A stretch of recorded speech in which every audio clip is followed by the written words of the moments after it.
Marty, up north, you're back. You're back. You were out of where were you for a week? Where you were gone? You missed some stuff. Yeah, it's I was up north in Grand Cache, part of Alberta, which is quite a way. It's about a 7-8 hour drive for me, and I was up there with my usual group of friends. We went in to set up our hunting camp, and hunting season's not until August, September, but we go set up the camp now. That way, if guys want to go in and enjoy the camp during the summer and stuff like that, so it puts me in a remote location where there's no communications. Like there is a spot. I won't lie. I could find there's a little hill nearby that I could find and walk up on top of the hill and get 3 bars of 3G or whatever. I can't even download a tweet. It's enough to text somebody and make a phone call. So, and then I got home last night at about 10 o'clock, listening to the CBC radio on my way down, and I turned it off quickly because it was nauseating. But yes, quite honestly, and then this morning I woke up and I went to a Bitcoin conference in Calgary. So I have no idea what went on in the world since we last spoke last Wednesday. No idea. Well, maybe we can get into Bitcoin later in the show if you wanted to talk about that. But sure. In the meantime, so before we get into some of the Canadian things that have happened over the past weekend, as you know, Canada Day went by. I hope you had a good Canada Day. I know I did. We had friends over. We did barbecue. It was great. In the U.S., they had their first debate. Again, it was Donald Trump versus Joe Biden. And oh boy, so the memes have been going around, and I don't know how to express this any better than to just show you possibly some of the memes that are going around. So we've got. So before we get there, people said that. Is it an understatement to say that Joe flopped? Like Joe flopped, right? Joe flopped. Is that what happened? Like in the debate, or there was no debate, or what happened? Joe flopped so bad. Okay.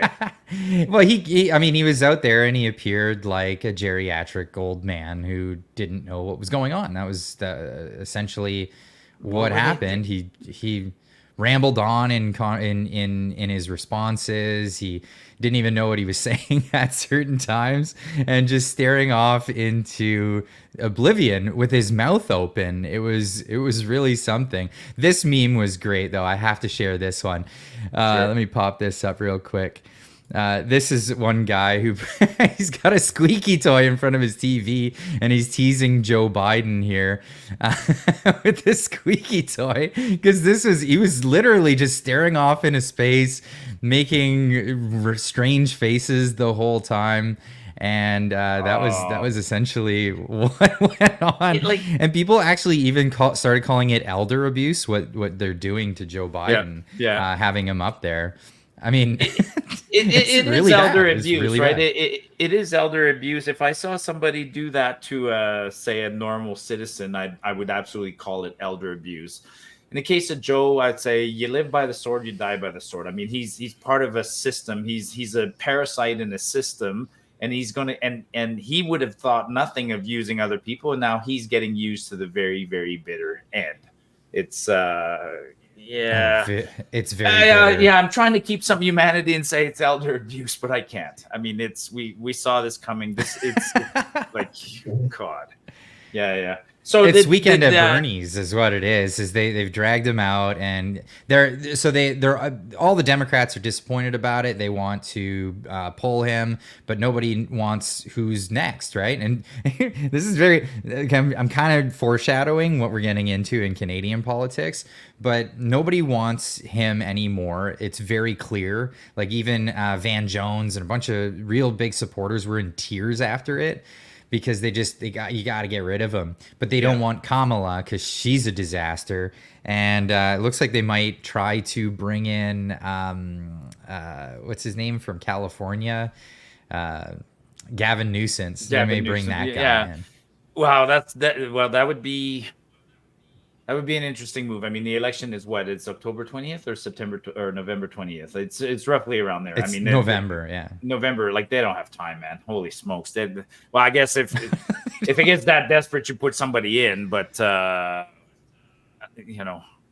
maybe they'll bring out You just go down the family trees. Does Obama have any kids? Or it could be Chelsea Clinton. Why not? Let's do that. Let's bring out Chelsea Clinton instead of Hillary. Let's go down through the whole Clinton Or Big hierarchy. Mike. They could get Michelle Obama in there. That's another option. Yeah. That who Actually, knows Oprah what they might Winfrey. They used what to they always might talk do. about Oprah Winfrey. Let's bring out Oprah Winfrey. Actually, she might win. Well, no, let's forget about it. Don't bring Oprah Winfrey. Arnold Schwarzenegger, but he Wait, can't. He doesn't qualify. well, Oprah Winfrey, incidentally, Donald Trump was on her show many moons ago, and she actually asked him when he was going to run for president because she was enthralled by the way he was talking. And then now, Yeah. yeah, we all know where history took us. But this brings us back to Canada. So in Canada, it's been pretty embarrassing, to say the least, for Justin Trudeau. Yeah, it's been pretty bad. So this video came out right at the end of What the the hell am right I at right on witnessing here? Friday. What am I This is witnessing? he went to some night barbecue market in Ontario, and he was out there dancing around and having his time. Many people commenting on this immediately, including myself, saying 20% of Canadians are now below the poverty line. Justin Trudeau, time to celebrate. And this really kind of is reminiscent of what was going on. And so I was looking around and looking at stuff because Friday night, this is crazy because all the news started dropping Friday night. But there was an announcement, or the media was talking about this, saying Mark Carney is in talks with Trudeau about joining the team as finance minister. Oh, okay. All right. And That's an I can interesting. see Yeah. your Yeah, I can see your thing. So it was looking like, oh, okay, well, here goes Christopher Freeland getting thrown under the bus in this scenario, and we're not sure where that'll go. But if you actually click the link on this here, it takes you to another article, which is really interesting, where the Toronto Star wrote this, and it's actually Liberal MP pens a letter to Caucus calling on Justin Trudeau to resign. We need new leadership. And this is where it all started snowballing against Justin Trudeau, because the media was like, when is he done? Like asking Liberal MPs, when are you going to be done with this guy? And in this letter, it was New Brunswick MP Wayne Long, a backbencher, Yeah. and he called for Prime Minister Justin Trudeau to resign, penning a letter to caucus members Friday afternoon. He says, for the future of the party and for the good of our country, we need new leadership and a new direction. The voters have spoken out loud and clear and want to change. Now, there were, I think, 8 members that were ready to sign on this, but didn't want to do it publicly because they didn't want, obviously, to be outed if it wasn't a success. But Yeah. it's looking Well, like I mean, it's the popular choice now. It's crazy. yeah, it's not for the good of the country. Let's face it. I mean, if it was for the good of the country, these guys would have done something a long time ago. So it's for the good of the party, and yeah. So it's a continuation. That parade started last week. Remember last week? I mean, every MP. Trudeau tried to preempt this by making all his senior MPs go on news shows. Everybody had to go face Vasi Campo or whatever, and then vouch their loyalty. So the senior guys vouched their loyalty. So now it sounds like he has a bit of a, what do you call it? A bit of a rebellion in the backbenches, and good to see.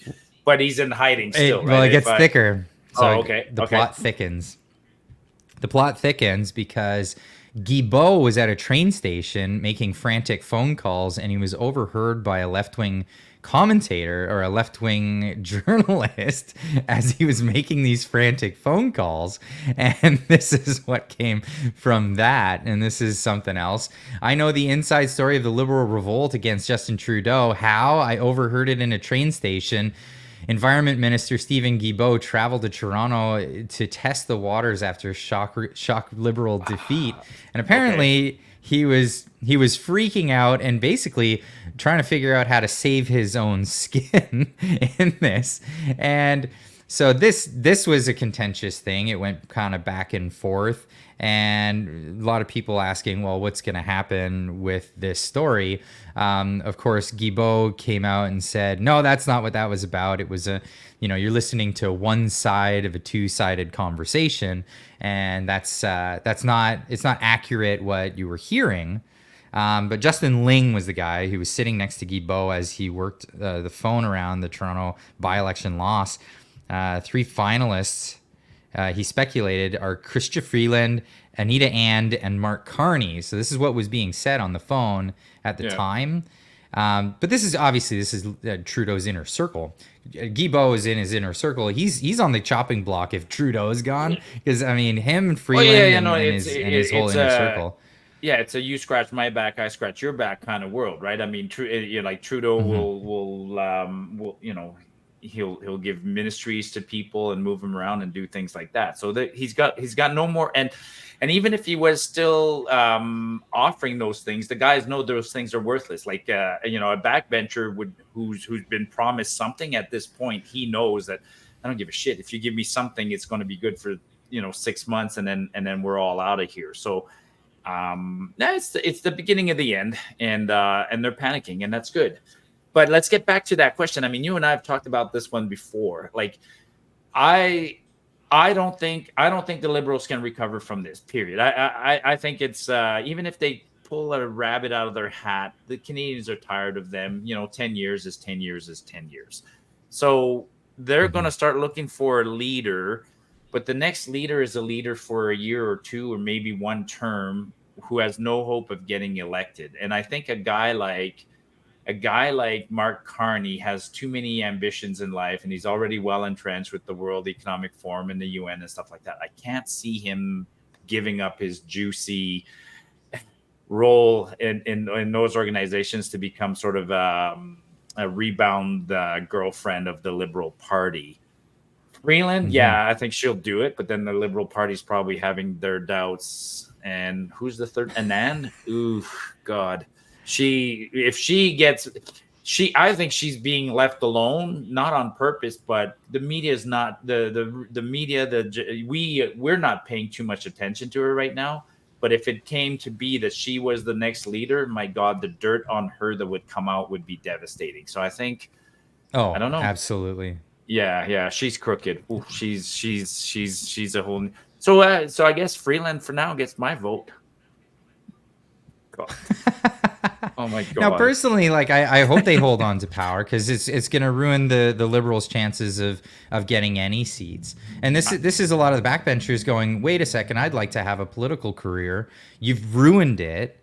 What are we going to do once this ship sinks? Like Yeah. they're all going to lose their seats. They're worried about that, and that's their position. That's ultimately where they are. And When it comes I want them. to the time in between, I kind of I dig this sentiment. This is from Cory Morgan. He says the only thing more dangerous than a political leader desperate for re-election is one who realizes they no longer have anything left to lose. And I'm concerned for Canada, because if you look at what was it just the other day, Trudeau appointed his 80 something senator. 82nd, I think, or no, almost 80% of the senators have been appointed by Trudeau. I think that was the number. I don't know what number it is, but they've all been appointed by him. Absolutely. Like, if you think that Trudeau's legacy is over, you're sorely mistaken. Like, we're going to be dealing with this for decades and decades to come. We got his senators. There's a liberal Senate, Yeah. Well, even this and week, it's an activist liberal Senate as well. Yeah. Yeah. Even the military this week, I think we're appointing, he's appointed a new director of or a new chief of the military, whatever the title is. So, but I just had one sentiment. It's a bit of a selfish one, but I kind of do hope that Trudeau doesn't step down. I would like to see him get defeated at the next election. Now, I do worry about the damage he's doing to the country. I say this selfishly. He's done so much damage to me now. He can't do anything worse. Like, I'm at the point where let's see this one finished out, and let's see you go in a blazing blaze of glory, not glory, inglorious. Wow, I can't say what I want happening to Trudeau. I just can't. Right. Yeah. Well, Yeah. I mean, I put that sentiment out as well not too long ago. I put let me pull up the tweet, because what was it? Vesper was talking about the SNCLavalin thing. You brought that back up because that's an egregious thing that happened in Canadian history. Was the Yeah. SNCLavalin story, and I put it out on Twitter. I said, let me pull this up just now. I don't think stepping down is good enough. How can Canadians ever trust the office of the Prime Minister if this man isn't brought to justice? He's broken the law so many times, and he's done it knowing that he broke it before. He's breaking it again. He's ethics violations out the wazoo, and it just continues. It just keeps continuing. He's a habitual line stepper. He's not going to do any better, and there's no reason to believe that he's changing his ways at all. So what does that say for any other future prime minister? Any future prime minister doesn't have. They could just skirt the rules. Absolutely. No, absolutely. Actually, but when you bring up SNCLavalin, you make me think of there is one good liberal who could come back. That's Jody Wilson-Raybould. She could come back. I mean, she's the one who got kicked out of the caucus. Boy, put her back into the chair. Maybe not. She wouldn't get elected as the next prime minister, but put her as an interim leader for the next 3 or 4 years. That might be a good thing. No, it's not just, you and I talk about this. I mean, I'm getting very discouraged with a lot of politicians, not just liberal ones. I mean, conservatives, sure, they're not involved in the scandals because they're not in power right now. But I know that I look at some of the conservative MPs. I'm not too fond of them. I look at stuff that's going on provincially, everywhere. Like our politicians are disappointing, and I don't know how we fix that whole problem. I don't. We need a Donald Trump, and we don't have a Donald Trump. I mean, that's the Americans have a guy like Donald Trump who really doesn't give a shit, and he's going to continue what he started 8 years ago. He's going to try and make some changes, but he's going to shake things up. And just like in Argentina, they have Javier Milei. And that, like, again, we need polarizing figures that will come in and shake things up. But what do we have? What do we have right now? Now, I've been encouraging people, absolutely go find out who's running in your riding. Go talk to these people. Reach out to them. They're actually unbelievably easier to get a hold of than you think. I'm gonna be getting a hold of the guy from my riding. I'm gonna be having a conversation with him just tomorrow, to find out where his standpoint is and see where he's at. And I encourage everybody to do this, because I think if politicians, there are politicians that have their own agenda, and we've seen this over the past 10 years, right? These politicians absolutely have their own agenda. They don't care what the constituents have to say about what they're doing. I believe they have somebody telling them what to do, and they're lockstep with that. But if we have, and the popularity of this idea, because, well, we've seen it with Pierre Poilievre, and we've seen it with other candidates, of saying, no, we're not on board with these, elites in Davos, and we're not on board with, people lobbying and trying to influence our politics from outside. But if the populace isn't talking to these people, isn't talking to your representatives and telling them what you actually think and where you want to go, things aren't happening. I think it's the fact that we have been saying stuff that they're coming around. No, and at the end, yes, you're 100% correct. I mean, we talked about this as collectively at the conference last week, with Eva Chipiuk's big on that theme, right? Get involved in basic politics. I mean, go to your constituency associations and places like that. But what I was going to say is, you're right. It actually works. It does have an influence. I mean, as powerful as a Trudeau or a Guilbeault or some of those guys, they might never talk to you. You call Trudeau, he'll never listen to you. But he needs, in general, 180 votes to pass any bill. And so you can put pressure. You never know when an individual MP is going to be the one who finally caves. And I think we came close in the last little while. Remember that MP in Newfoundland, Ken McDonald or whatever, the guy? Like, you can tell he was close. Oh, he was so close. He just had another interview. Oh, did he? He had another interview. I believe it was on CTV. I caught the highlights of it through. But he's a guy who was close to doing the right. Talking about it. Yeah, he's a guy close to listening to his constituents. And if you get 10 solid constituent associations that properly work with their MPs and call it lobby their MPs, then you can shift 10, 20 votes. And that's enough to make a change, right? It's when they have this right now, it seems like no involvement. And then Trudeau just passes any bill and the way it goes. I mean, actually the party lines, I find the party lines absolutely disgusting. Like when, as an example, here in Alberta, there's two Liberal MPs, two Liberals, Randy Boissonneau and another guy in Calgary, and Randy voted against giving us relief from the carbon tax. I'm like, and he's the single Liberal MP surrounded by 30 conservative MPs, and somehow or other he's trying to convince us that he's representing his constituents. You can't. That's mathematically impossible. So yeah. Actually, that's one Unless of the somehow ultimate. just that riding in Yeah, Alberta wants to be taxed. Like, I don't think so. Yeah, I don't mean, buy I that could say, per yeah, se. you've done a good job of selling it in your writing, Randy, I guess. But that's why that actually. Let's change topics. Well, Or incidentally, so give Ken me more about McDonald. Trudeau. Like, where did he go? Well, Did he bugger off into hiding or? well, yeah, okay. So here's the thing: Caucus wants to get together so that they can have a meeting, and all the backbenchers are excited. They want to have this meeting because you know what's going to happen. Now, Yeah. unfortunately, there's no mechanism in the Liberal Party to oust their leader. There is in the other part, in the Conservatives, for example. They apparently they used to have that, but now they don't have that. Somewhere around Trudeau coming in, they got rid of that, and.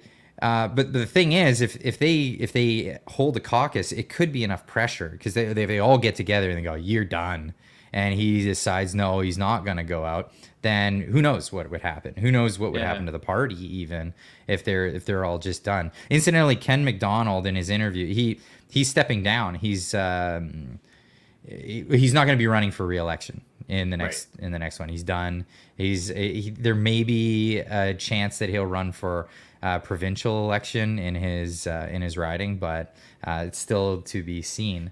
But yeah, they were asking him like, are they going to bring the caucus together early? Because the next date would be in September, and it's a long way away from all of this happening. And I think Trudeau's trying to avoid it as much as possible. I was thinking the joke like Trudeau doesn't even want to touch his own caucus, and Oh so my God. that's how Yeah. toxic he is. That's absolutely Yeah. how toxic he is. Well, that's an interesting point. I thought there was a mechanism. Like I thought in this country we do vote for the leader of the party, but it used to be that you voted for the different MPs, and then the first order of business of the MPs was to appoint the prime minister. I thought that's how it works. So I always thought in somehow or other, can't they just an individual Liberal bring up a motion? I guess they could bring up a motion to defeat themselves. That would be awesome. Like, fuck, what a gong show! What a gong show! They Fun. could. Yeah, they So, could. well, that's one of the things, and I learned this again from Northern perspective because they were talking about how the caucus, like I don't know the ins and outs of the caucus. I always tune into them because they have good technical knowledge of how all of this Yeah. stuff works. But they were saying there's no mechanism to oust Trudeau within the party, but if they got to a vote of no confidence, they could oust him that way by Yeah. calling an election, by voting Yeah. against their own party and sending it. But But they'll then all how lose does? their seats. That's Oh, crazy. absolutely. Yeah, It's yeah, such yeah. an awful situation for them.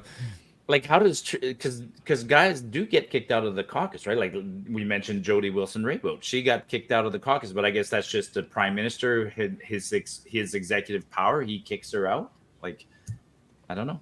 Yeah, I yeah, guess we'll do they're some they're trying to research. make kings over there in the Liberal Party, and now they're regretting it. They're really Yeah. regretting how much And- power and- they put in the prime minister's office. So yeah, so that's the recurring question then. So let me summarize. So Trudeau keeps getting asked, "Are you stepping down?" He's saying no. Everybody in his party is saying you should. They want to follow the mechanism. So in classic Trudeau style, he's going to prevent them from exercising their tools by not having. No, yeah, he's putting his hands over his ears. He's like, "I'm not going to caucus. No, I'm not going," because he knows if he goes to caucus, he's going to get face a rebellion in his caucus, so he's going to go into hiding. Where is he hiding? I guess he's going to go surfing into Fino pretty soon because he ain't coming to the Stampede. I heard that. Like that. No, he's not going to the Stampede. That's the other thing that was announced. So, hey, to all you liberals listening out there, hold your caucus in Tofino. He'll show up for sure. Just do your caucus meeting in Tofino, and then and Trudeau will show up. Don't hold it in Regina. That's a bad place. There he goes. Yeah. So we have this here. Trudeau no longer going to Calgary Stampede, as some Liberal MPs call for his resignation, or at least a meeting, and that's of course them asking for the caucus. This is a huge thing, though. Like it's not some little thing. Avoiding the Calgary Stampede. The Stampede's a huge event. It's a fundraising opportunity. They're just gonna give that away. They're gonna give that up. I don't know how many funds it would raise these days. I mean, he gets made fun of when he like, for most politicians, you get some good mileage out of Stampede, but Trudeau, remember that it's not even a meme, it's real. Remember last year, like he was flipping pancakes and he flips a pancake and it just goes and it's splattered. Like he's a fish out of water when he comes to Alberta. He just, he looks goofy with his cowboy hat. He looks goofy with a Western shirt.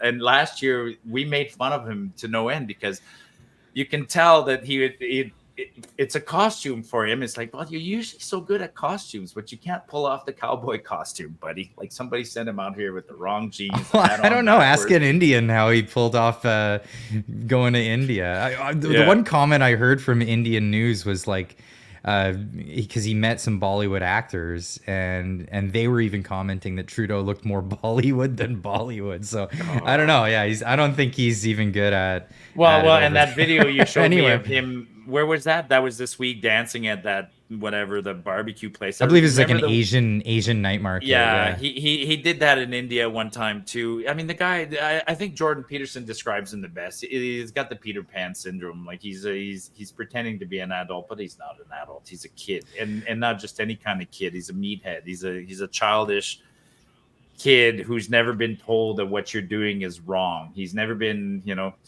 bullied. He should have been bullied a few times. Well, I think he's starting to clue in just because of the number of police he brings in with him on his entourage. And this is pointed out by Ryan Garrettson. It says Trudeau can't go anywhere without an enormous security and detail and extra police.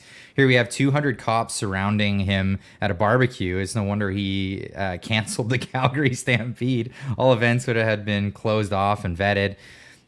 When you're hated so much, the places you can go grow limited.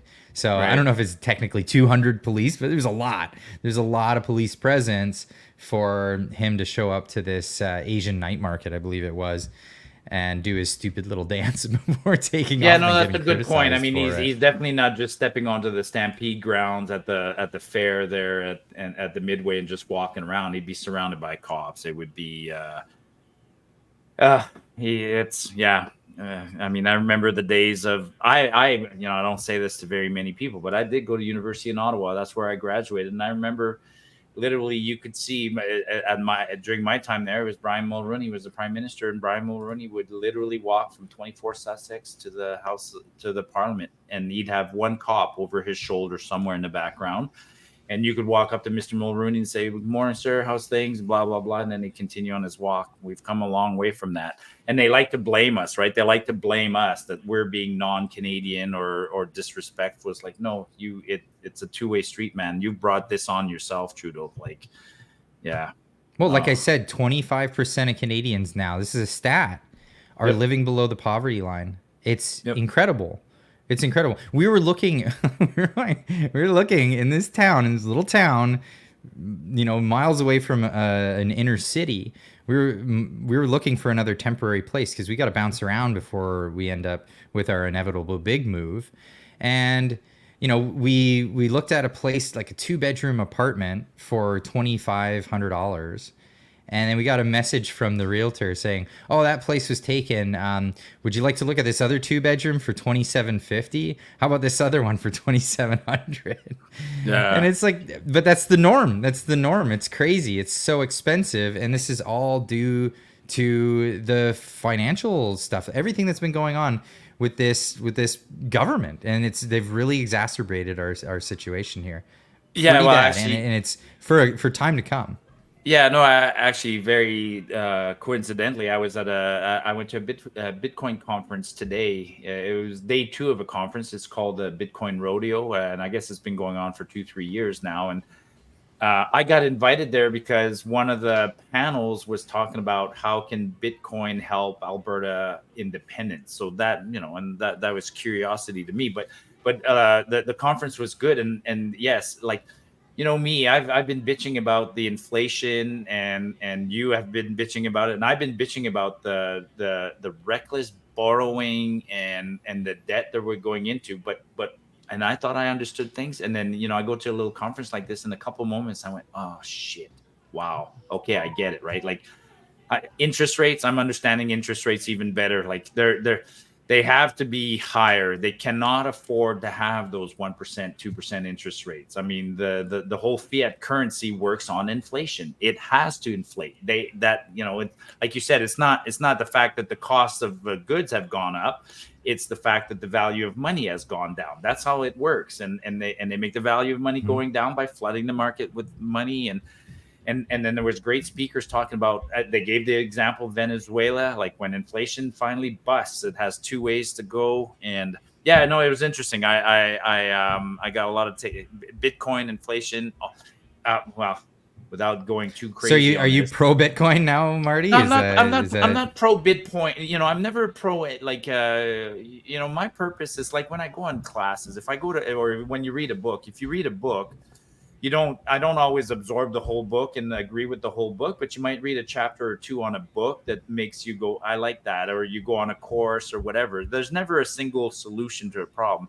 So I wanted to go learn more about Bitcoin. Am I sold on it? More than I was last week, let's say. But it has a role to play. I'm trying to understand it better. But one of the things that was really fascinating is that the consensus in the room seems to be, there's 200 people at the conference, that the economy's on, like, the people who follow the economy and understand. I mean, there was actually a couple of bankers there. I was surprised. Some banks were there. I was like, why would the freaking bank be here talking about Bitcoin, right? And they all, everybody's worried about the economy, that's something that's happened to Venezuela and countries like that Argentina could easily happen here. It's happening here. I Zimbabwe, Yeah, Weimar Republic, all of this stuff? It's happened in the yeah, past, and it's not yeah. always just some third world, shithole, for lack of a No, better no. expression. Sometimes it's the first world. It's crazy how it can happen. Now, one But thing about just Bitcoin just on that, on one of the things one of the guys was talking was really interesting. Like, he had lived in a country that had faced 500% inflation, 1,000% inflation. So then money becomes meaningless, and then de facto the local economy goes back to something that's locally means something. It's not gold, of course, if you're a poor country, but this country that started facing 500% inflation, a new underground local economy that's real takes place. So suddenly people start hoarding something that's real and start using something different to trade as currency. And when you listen to I that, you believe go, in that's Zimbabwe, it was U.S. dollars. sure, It U.S. was U.S. dollars. dollars. That's what But they but fell but back but on. somebody might literally take, like I said, I'm joking, but I said it could be a dozen eggs, and guys like, yeah, it could be a dozen eggs because it holds, it has real value. I mean, in jail they use cigarettes, right? So you got your you trade favors in jail for cigarettes, and the cigarette becomes a commodity. And when you think about it that way, you realize a commodity or a currency always has to have some way of holding its value. And the system we have right now, and that was the other thing that I think I'm clicking onto today. We joke that the government's printing money. It's not printing money, but it is printing money. I mean, the way Well, the it's Bank of issuing Canada. new credit. That's how Yeah, it works. You issue new it credit. It's the same thing as printing money. It's just digital dollary totally, dues. That's totally. all that is. Yeah, yeah. Now, what I find interesting about Bitcoin, we were talking about this earlier, is the fact that throughout human existence, we've been having this struggle against scarcity. This has been an ongoing thing. Like everything, all commodities are scarce, and there's only so much of it, and we're all clamoring for it. We finally got ourselves into a period of prosperity. And what is the first thing we do psychologically? We try to create something scarce again, and we made something up artificially scarce, and that's what Bitcoin is. It is truly scarce. It's not something that can be infinitely reproduced at no cost, like most things in the digital realm. There's a cost to it, and there's only so much that can be produced, and because it's scarce, that's the only real intrinsic value of it, as opposed to like another commodity, oil, gold, silver, precious metals, things like that. So it's a real interesting one. And you hope it's true that they're scarce. I hope there isn't somebody somewhere, back in the Matrix with the special key who can unlock suddenly a whole bunch of Bitcoins and stuff like that, right? I mean, it's still a system flood the that market operates with a bunch of them. Yeah, it still operates in a still takes faith. I like the idea. I'm exploring the technology. I like the idea. I like this whole decentralized currency out of the hands of government. That part. Is it exactly Bitcoin? No, but the concept is there, right? If we can decentralize currency out of the hands of government, especially Canadian governments. God. Ironically, though, it's all these big banks, and I'm sure that a lot of these banks are interested in this because they're using the same blockchain to create digital currencies that are tied to digital IDs. This is what governments are trying to bring in. Yeah, obviously, Bitcoin and Ethereum are two of the big major survivors out of the crypto. Oh, you're breaking up.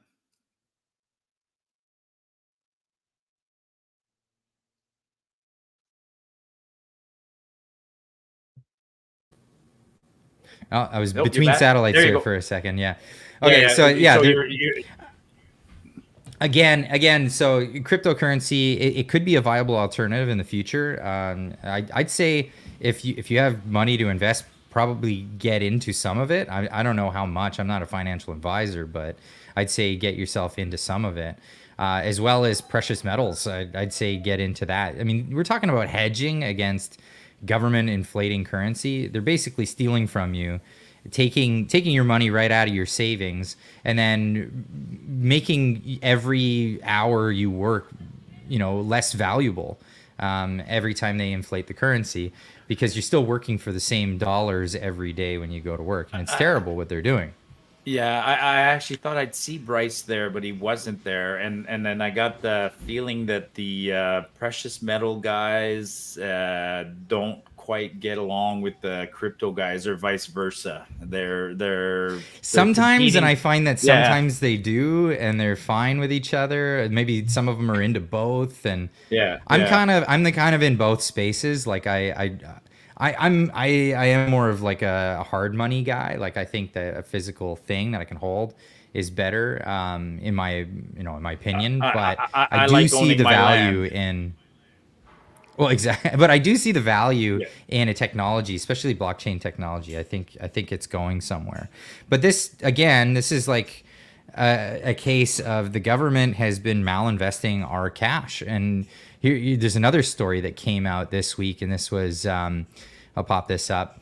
The feds put $604 million of the Canadian pension funds in a blacklisted Chinese EV company, or a set of blacklisted Chinese EV companies. So this is on Chrystia Freeland's watch, where they actually put money into some of these companies that they're now blacklisting out of Canada. They did it through the CPP. They did. I was trying to read the article. Documents show more than 600 million in Canadian pension plan funds are in China's electric vehicle sector, which was accused by cabinet for unfair trade practices. Canada Pension Plan Investment Board disclosed it held 604 million in shares in the Chinese electric vehicle sector, per Blacklock's reporter, which has been doing some fantastic news. No reason was given. Finance Minister Chrystia Freeland, meanwhile, blamed Chinese industry for job-killing schemes, telling Canadian workers, we're going to protect you. And of course, that's by putting tariffs on the same companies that they've have us invested in. It's absolutely ridiculous Well, it's so what's going on ludicrous. here. Why would they even why would they even invest in a Chinese company? Like you're basically like I hate to say it, but if you're investing in a Chinese company, even if it was a company, it's a company in a communist country, and you're basically investing in a Chinese government. Like you're this is not free market. Like, man, like where does it end? Like, wow. And that's just 600 Doesn't million bucks. That's just $600 million that you can kiss goodbye, basically. Clyde, holy yeah. shit. I'm going back to the bush, Clyde. See you later, dude. I'm out of here. send me But yeah, send me this is where we're at, and more we get more Whoop. information that keeps coming out. Oh yeah, Yeah, going a little pulled the squirrely wire there. while I was We get but everywhere we look, what this government has been doing, allocating our resources, and I'm talking about our resources. When you give your pension contributions, it's a tax, but it's supposed to get invested so that they can pay you back later with it. When you pay your taxes, that money is supposed to go to infrastructure for everybody to benefit from. But what are they putting it towards? It ends up going in these slush funds. It ends up going into the pockets of nepotistic bureaucrats that are feeding themselves their own contracts. It's really getting egregious. It's getting to the point where something needs to be done. Some perp walks need to happen, and people need to be put behind bars. And Yeah. until that goes down, people are going to have zero faith in our political system and our economic system. No, I agree. That again, that was a topic at the conference this morning. Not a big topic, but somebody talked about um, the value of the money to the government is zero, and therefore that's why they invest in the stupidest things imaginable.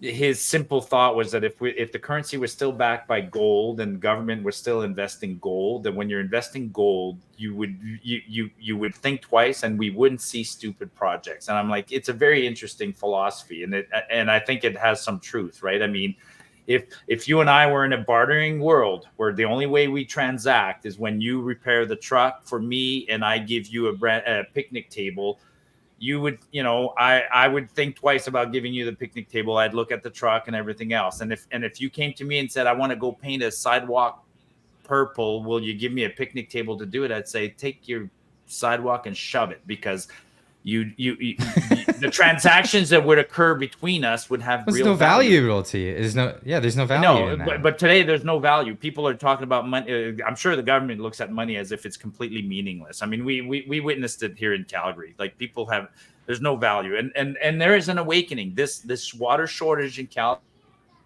woke up a whole bunch of people. It finally resonated, which is like, enjoy the fact that you have no water, and enjoy your drag time freaking storytelling and your rainbow sidewalks, because that's what the politicians focused on. That's how they charge you 7.8% tax increase this year. They collected $6,000 from you, and in return you get no clean water, but you got a rainbow sidewalk. People finally woke up in Calgary today. Mayor Gondek, I don't even know if she'll show up at the Stampede, because I guarantee she's going to get booed at the Stampede, or she's going to spin it as the boy. savior.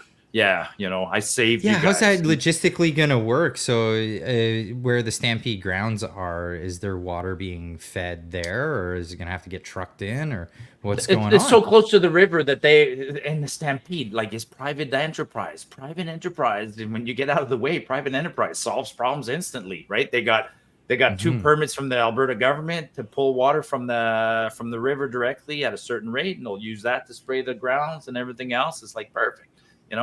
Get out of the way of private enterprise and things work. Yeah, no, Stampede's going ahead. I can't. Yeah, no, Stampede's going ahead. The repairs are mostly done, from what I understand. There's still there's outdoor water restriction, but not indoors. But again, this is, thank God, Mother Nature. Yeah, get out of the way and listen to Mother Nature. The rain right now is just falling, man. The rivers are flowing.